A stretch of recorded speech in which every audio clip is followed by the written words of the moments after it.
Bismillahirrahmanirrahim. Assalamualaikum warahmatullahi wabarakatuh.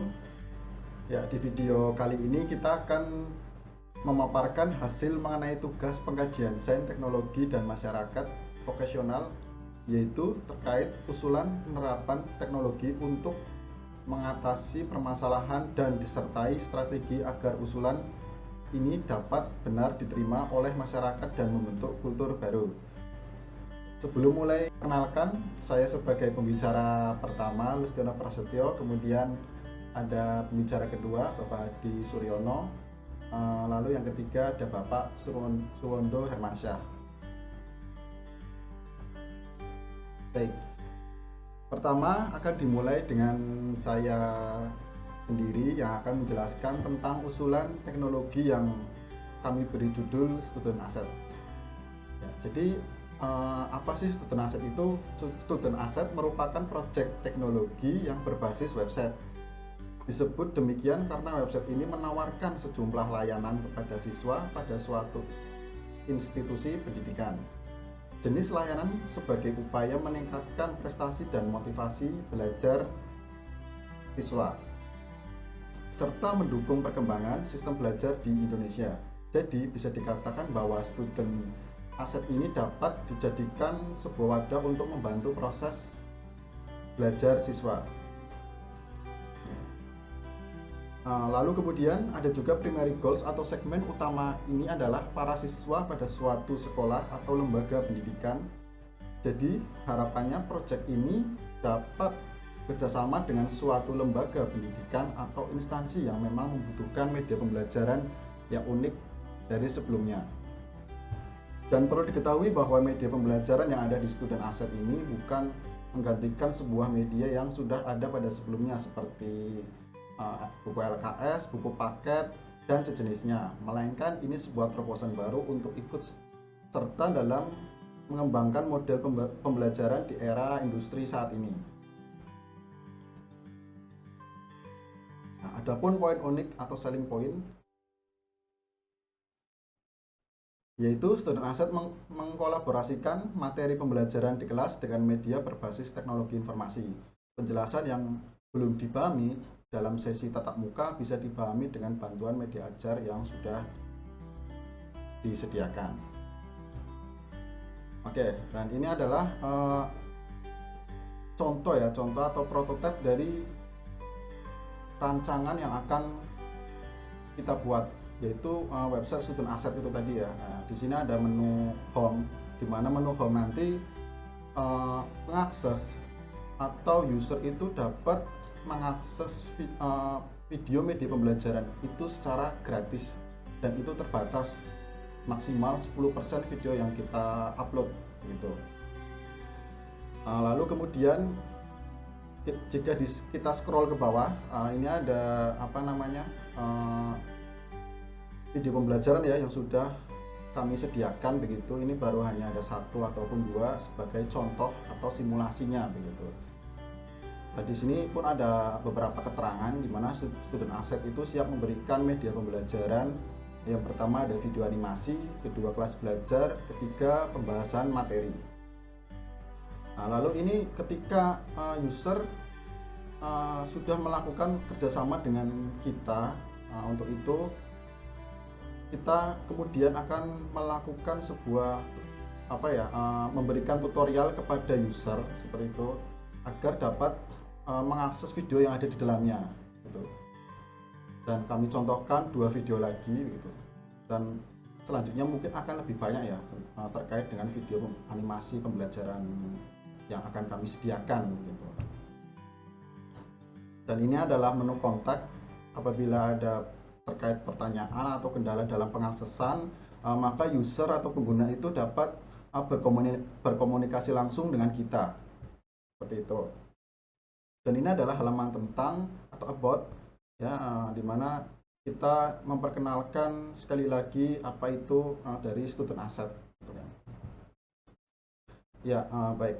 Selanjutnya mungkin dilanjutkan oleh pembicara kedua, yaitu Bapak Hadi Suryono. Untuk waktu dan tempat saya persilahkan. Terima kasih atas waktu yang diberikan. mengenai pembuatan website atau bahan ajar yang diperuntukkan untuk siswa melalui para guru. Adapun produk ini sih sebetulnya nantinya akan berisi sejumlah produk atau sejumlah video animasi paling tidak, mungkin akan lebih dominan, di mana video animasi ini akan dipergunakan untuk membantu para siswa dalam memahami pembelajaran yang diselenggarakan di sekolah. Selanjutnya, video materi pembelajaran juga ditampilkan di sini. Jadi apabila nanti ada Bapak Ibu guru yang ingin bekerja sama dengan kami, maka bisa kita buatkan video-video pembelajaran sesuai dengan permintaan atau sesuai dengan trademark dari perusahaan yang kami miliki. Selanjutnya untuk fitur-fitur tambahan juga ada selain video animasi sebagai salah satu konten, kemudian video materi pembelajaran juga sebagai salah satu produk unggulan yang akan ditampilkan dan juga akan diberikan kepada masyarakat. Di sini juga disediakan fitur-fitur lain yang kami rasa cukup bermanfaat nanti untuk dikembangkan lebih lanjut. Sementara antaranya yaitu ada game edukatif ya. Jadi gamenya ini bersifat untuk mendidik para siswa, namun juga meskipun merupakan sebuah permainan, tetapi tidak menghilangkan upaya-upaya pendidikan. Jadi terselip di sana dalam game tersebut nilai-nilai yang cukup baik untuk dikembangkan bagi para siswa. Selanjutnya ada pula nanti fitur tambahan lainnya, misalkan ada, jika masih memungkinkan, ada tes IQ, misalkan untuk para siswa baik SMP maupun SMA, untuk melanjutkan sebagai bahan pertimbangan untuk melanjutkan ke perguruan tinggi atau ke sekolah lainnya. Apakah akan melanjutkan ke SMA, MA, atau SMK. Berikutnya nanti juga akan ada soal-soal ujian, contoh-contoh sesuai dengan mata pelajaran yang diampu oleh para guru, di mana ditujukan untuk para siswa untuk latihan memprediksi bagaimana soal-soal tersebut, bagaimana soal UNBK, soal-soal UKK, atau soal-soal jenis lain yang diperlukan oleh para siswa. Selanjutnya ada pula nanti untuk fitur yang lainnya, yaitu apabila tugas-tugas sudah diselesaikan, maka nanti para guru itu bisa melakukan selebrasi kepada di website tersebut dengan cara menayangkan hasil dari tugas-tugas yang sudah dikerjakan para siswa yang mungkin dinilai hasilnya memenuhi persyaratan atau memuaskan ya. Sehingga nanti bagi yang hasilnya bagus akan ditayangkan dan juga ditampilkan di website, sehingga nanti semua orang itu bisa mengakses dan bisa menyaksikan produk-produk maupun juga tugas-tugas yang sudah dikerjakan oleh para siswa. Lanjut Pak. Nah, ini untuk rencana dan launching produknya nanti akan dijelaskan oleh teman kami, anggota dari kelompok, yaitu Bapak Suwondo Hermasa. Untuk Pak Suwondo, waktu dan tempat kami persilahkan. Ya, terima kasih Pak Adi.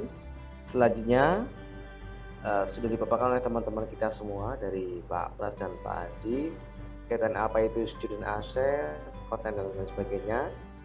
Di sini kami ingin menyampaikan bagaimana rencana kami untuk memasarkan produk tersebut. Ada beberapa tahapan yang memang harus kami lakukan. Yang pertama ada tahapan planning, kemudian marketing, desain, strategi, dan upgrade. Nah, tahapan yang pertama untuk planning sendiri, apa yang akan kita lakukan?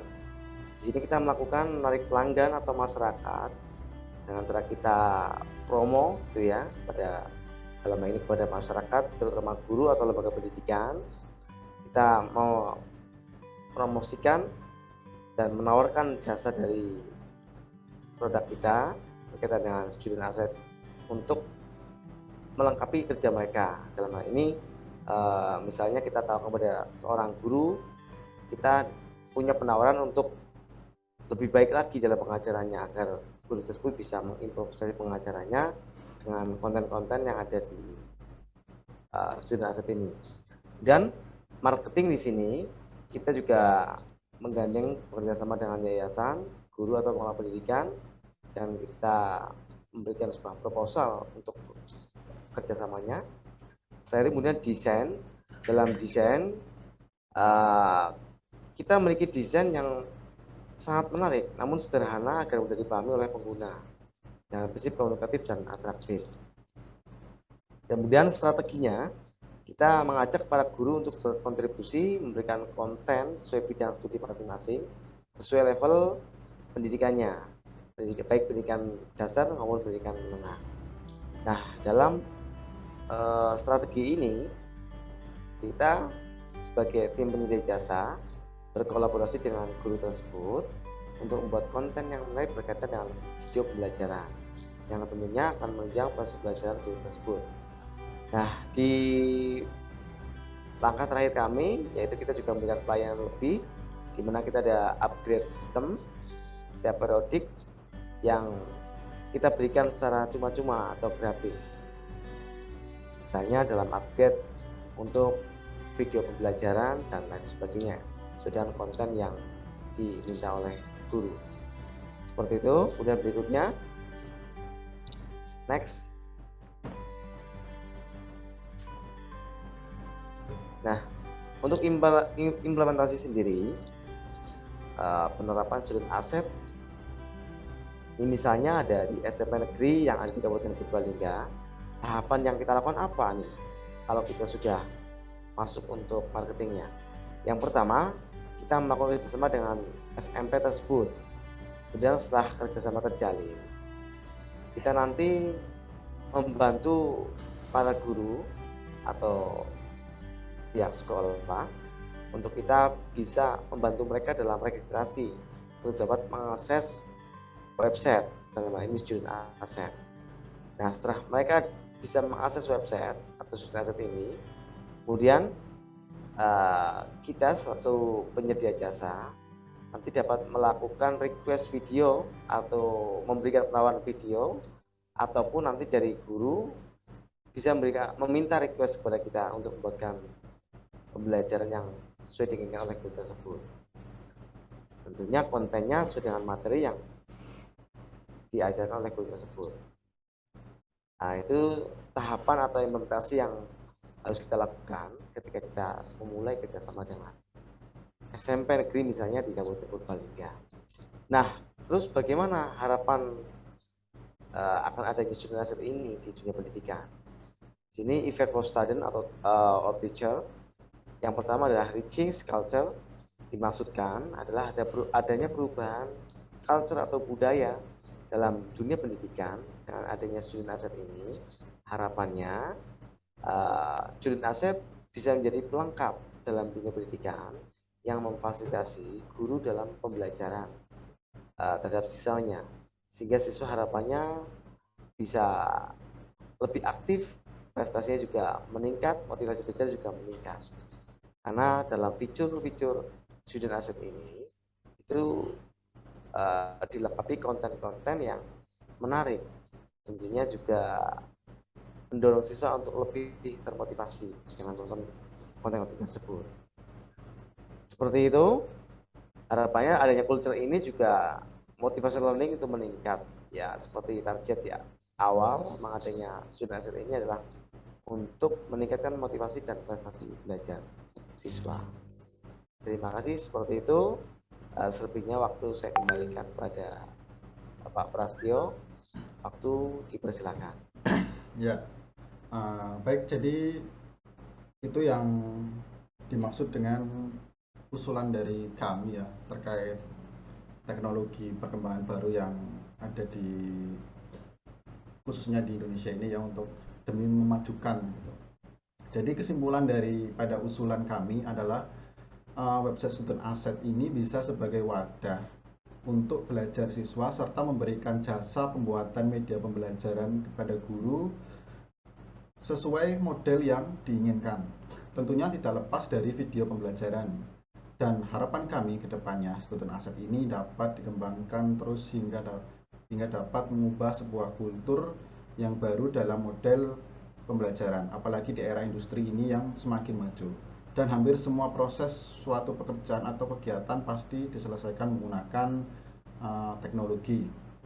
Baik, sekian dari kami, kurang lebihnya mohon maaf. Fastabiqul khairat. Wassalamualaikum warahmatullahi wabarakatuh.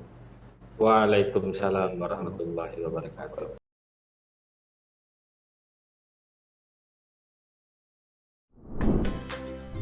Yang pertama nih, revolusi industri 1.0 terjadi di abad ke-18. Pada masa ini, James Watt menemukan mesin uap yang menjadi sumber tenaga. Sebelumnya, semua tenaga sumbernya kalau tidak dari air, ya dari angin. Coba bayangin kamu ada di masa itu, kebayang dong gimana ribetnya proses produksi di kala itu. Nah, yang kedua nih, revolusi 2.0. Revolusi yang dimulai pada tahun 1913 ini ditandai dengan hadirnya tenaga listrik oleh Nikola Tesla dan Thomas Alva Edison. Pada masa ini muncul sistem assembly line yang menggunakan conveyor belt. Itu loh kalau kamu lihat video pabrik-pabrik yang produknya jalan. Nah, alasnya itu disebut conveyor belt. Kemudian ada revolusi industri 3.0. Terjadi pada abad ke-20 dan pada masa ini ditandai dengan teknologi analog yang berubah menjadi digital. Peran manusia dalam industri pun mulai dikurangi dan digantikan.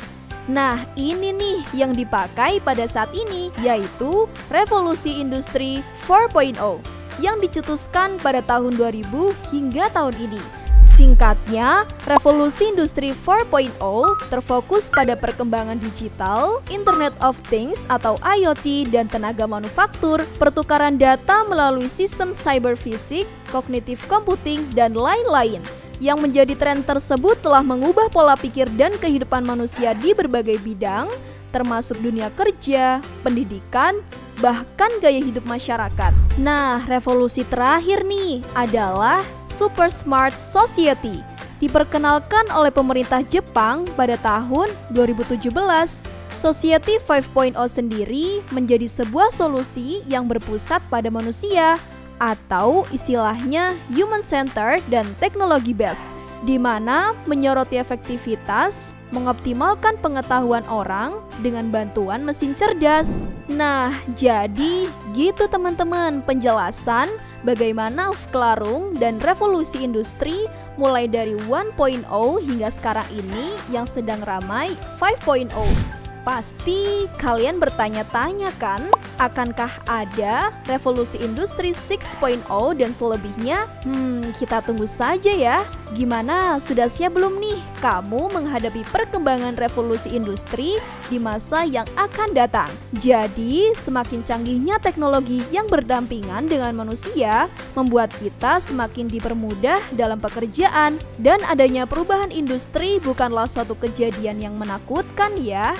Justru membuka peluang yang semakin luas bagi anak bangsa untuk berkontribusi terhadap perekonomian kita. Oke, semangat terus ya belajarnya. Sampai jumpa di video asyik lainnya.